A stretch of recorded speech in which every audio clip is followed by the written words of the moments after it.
Yo, c'est Sibo, c'est pour vous aborder un sujet. Aujourd'hui, on va parler du top 5 des personnages les plus beaux de Naruto. Avant de commencer, j'aimerais préciser avec vous, c'est toujours compliqué, que ce n'est pas un top de beauté dans le sens visage, physique, non, parce que les goûts et les couleurs ne se discutent pas, mais plus de ces manières, en fonction des dernières années, les types de beauté que tout le monde recherche, soit le côté sombre, le côté en fouteur, le côté drôle, et on va adapter tout ça en fonction de tout. Et on commence avec le 6e Hokage, Kakashi le ninja copieur. Oui, Kakashi est 5e. Je sais que ça va beaucoup étonner. Lui qui est très beau déjà avec ou sans son masque. Très puissant aussi, il n'y a même pas débat. Déjà, le ninja copieur, il a plus de 1000 techniques qui est déjà là, suffisant. Intelligent, charismatique. Mais qu'est-ce qui fait que sur la 5e place, le fait qu'il n'arrive pas à s'ouvrir. Ça se voit avec Guy et ça se voit aussi avec Rin. Malgré qu'on a su qu'il était amoureux de Rin, il a refusé d'être avec elle pour son pote. Et depuis le jour-là, il n'a plus jamais aimé. Alors qu'il y avait quand même des meufs de Naruto qui ne manquaient pas et qui avaient quand même le coup d'œil sur lui, sans vous mentir. Numéro 4, Shikamaru Nara. Et ben, ce qui fait qu'il soit là, c'est tout simplement son côté trop cool. Il est beaucoup trop cool. C'est un personnage que je me dis, il est beaucoup trop sous-côté. Il est trop cool, les gars. Je comprends pas comment vous faites pour ne pas l'aimer. Il est beau, il est intelligent, il est réfléchi, il est calme, même dans les pires situations. Le gars, il a failli mourir. Mais non, il était tellement cool que le scénario a dit, toi, tu vas pas mourir. Légèrement, mais pas lui. Donc, imaginez-vous un peu la story, les gars. Il est tout. Dis-toi que le gars, je suis sûr qu'il est dans le top 5 des personnages de Naruto avec le plus d'arènes. Tellement il est fort. Il y a eu Temari, la meuf aux lunettes dans l'arc Pain, et enfin Ino. Oui, il a déjà eu des rapports avec Ino, je suis sûr, mais on va en parler dans une prochaine vidéo. Les gars, n'oubliez pas, c'est ma première vidéo, donc partagez, abonnez-vous, ça me ferait grave plaisir.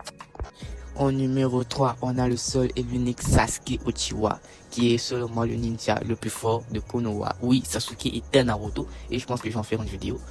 Bon, déjà, qu'est-ce qui fait que Sasuke soit à la 3e place? C'est que c'est le Dark Sasuke originel, les gars. Oui, j'utilise des mots de SNK originel. Le gars, même s'il fait du ça n'importe comment, on s'en fout, on l'aime toujours. Le gars, il est fort, intelligent, il a toutes les capacités qu'une femme cherche chez un homme, qu'un homme cherche chez lui-même encore. Et le gars, sans vous mentir, je vais le répéter encore, mais c'est le Dark Sasuke originel. Je sais qu'on a tous rêvé une fois d'être comme lui, celui qui se fort, avec les mains croisées, dans le style, ouais, tu vois, la vie. Mais en fait, c'était lui, moi je vous montre pas, j'étais comme ça. Dites-moi dans les commentaires si ça vous est déjà arrivé aussi. En numéro 2, les gars, on a parlé du petit frère. Fallait qu'on parle obligatoirement du grand frère.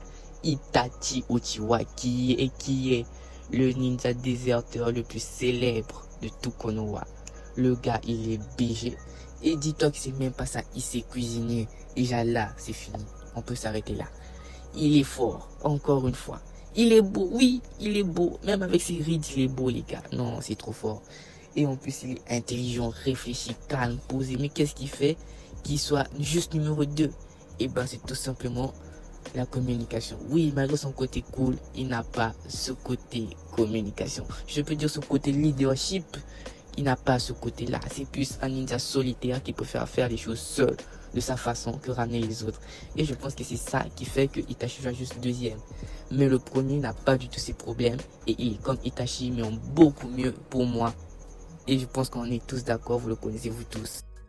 Au numéro 1, on a bien sûr l'éclair jaune de Konoha et qui est le 4e du nom et qui est Minato Uzumaki et qui est Minato Namikaze. Oui, il est le personnage le plus beau physiquement, intellectuellement. Bon là j'exagère un peu mais je pense qu'on m'avait compris. Et en plus il est Hokage, ça veut dire qu'il a la moula. Oui, il a les tailles. Le gars il a les balles. Dis-toi que le gars il est tellement cool que la meuf la plus rageuse de tout Naruto le kiffe et lui respecte, les gars. Donc imaginez-vous déjà, il a pu éteindre la menace en une nuit. Imaginez-vous un peu la puissance. Je pense qu'on parle pas assez du Minato sur ce point. Il maîtrise déjà Kono, il maîtrise déjà Kyuubi à son prime.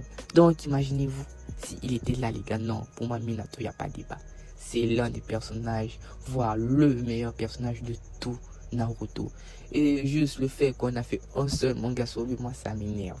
J'aimerais qu'on fasse littéralement toute une animation juste pour parler de lui, tellement il y a des choses à dire.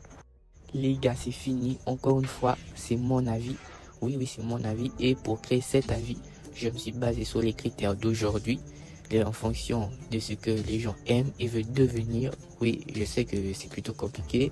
Je sais que vous allez tous me voir comme un putain d'haters de certains, parce qu'il y avait des Neji qui étaient là, il y avait des Shishui, il y avait des Madara aussi très charismatiques, mais pas assez dans le côté leadership, encore une fois, qui fait que c'est ces 5 là qui soient les plus beaux du top actuellement de Naruto.